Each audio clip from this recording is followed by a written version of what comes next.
Hello, welcome to this video where we're looking at tools I managed to purchase between the 7th and 14th of August on 3 separate car boot sale visits.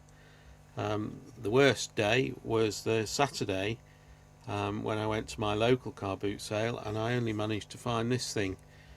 It's a diamond sharpening plate. What attracted me to it was its size. It's a foot long. But it is well worn, so I don't know if it's going to be any good or not. If anybody knows if these diamond plates have a finite life, perhaps you could let me know in the comments. But we'll just give it a quick clean up now, just to see what half of it would look like clean. Well, there's a little bit of difference there, not very much, but the plastic's beginning to show in those little holes at that end, and we'll see if it sharpens down the line. So that was one day. Another day I managed to pick up these items.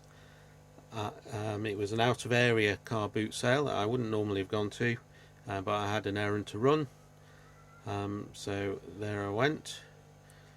I picked up this ball peen hammer, and the reason I picked it up is because of its size. As you can see, this is my regular shop ball peen hammer, and there is, a huge difference between the two. This one has some markings on it, so let's pause and see if I can clean it up, make them visible. So that shows that it's solid steel, 2.5 pound, and you can just make out their toga, British made. So that cost me £1. I decided to get a bigger ball peen hammer because I saw Scout Crafter cleaning up a massive one on one of his videos around that time. The other things I got that day were these 4 items. A lady was selling items out of a bucket at 20p each, so I picked out these 4 and she charged me £1, but I wasn't going to complain about her maths anyway. Just a set of bits in a bit holder, and not the right bits to go with the picture diagram, but a fairly complete set of fillets and posi. A ratchet driver to go with them. No name on this one, but decent little pocket tool. Quite like this funnel tin, and it needs a bit of a clean up. And this tabletop vise, which is missing its plate here, but should be able to fashion something up for that. And it's nice and clean, otherwise works as required. So for 25p, who'd complain? Certainly not me. And that's 2 out of the 3 days. I'll just change over to show you the final day of car boot activity. And the third car boot sale that I managed to get to was on Sunday the 14th of August at the car boot sale that's about 25 minutes away from home. I managed to pick up these items. We've got another narrow chisel, picked up a few this year. The label, if you can see, it does say Marples at the right hand side there, but they haven't bothered to stamp the steel that I can see anywhere. Marples is a good maker, but I can only assume that this is from perhaps a budget range. The handle's lovely, but the varnish has all come off. It's a really light piece. I'll clean up nicely, I should think. From a pair of gentlemen who were selling some of their possessions. This is coming out of their garage. A couple of items I picked up at 50p each. This nice spirit level, warranted correct.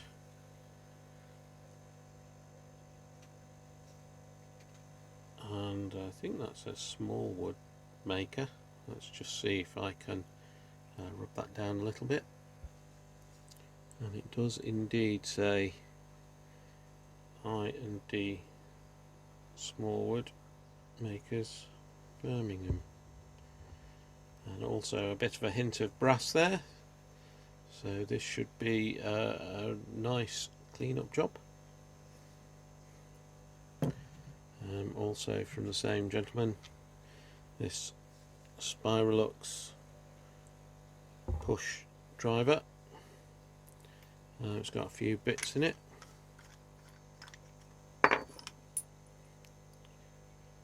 All screwdriver bits, not a drill bit there, but all in good condition. So this is a nice little acquisition. And those two, did I say, 50p each. These items here were free. Somebody got fed up and just wanted to get rid of everything and go home. So we've got a packet of dowels, handy, the cold chisel, and these three bits.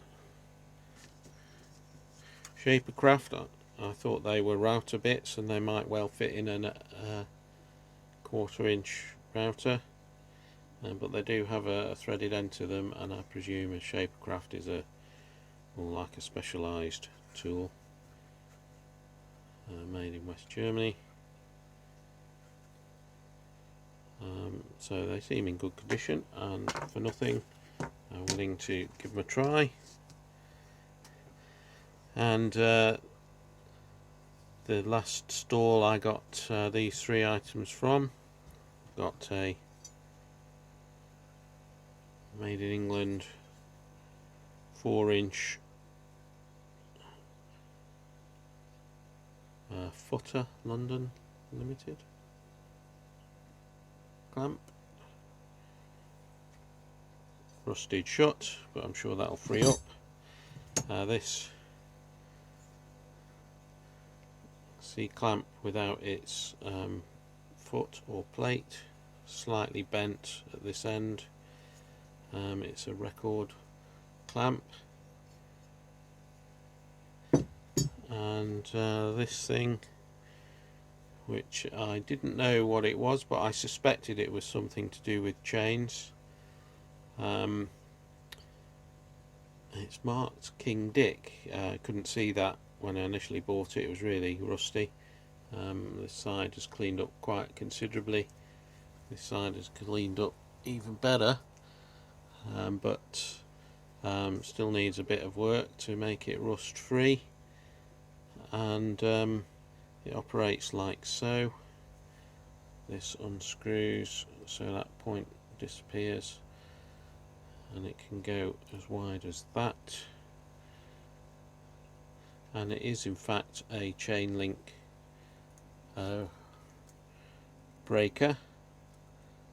You screw that down and it pushes the rivet out, and I've confirmed that by finding a very similar tool in my 1958 Buck and Hickman catalogue. Here it is. This is a Reynolds chain rivet extractor. Reynolds were a well-known manufacturer of chains in the UK, and in fact my dad used to work in a Reynolds factory in Manchester making chains. So this is pretty much the exact design, but my one has King Dick on it, and here's the King Dick chain rivet extractor example. I think this one looks a bit better. And that concludes my purchases for that weekend.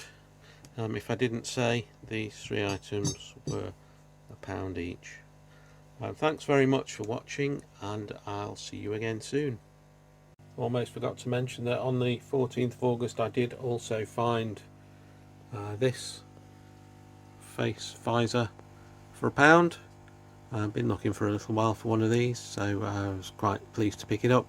Do need to de-scratch the Perspex visor itself, but otherwise it's a great addition.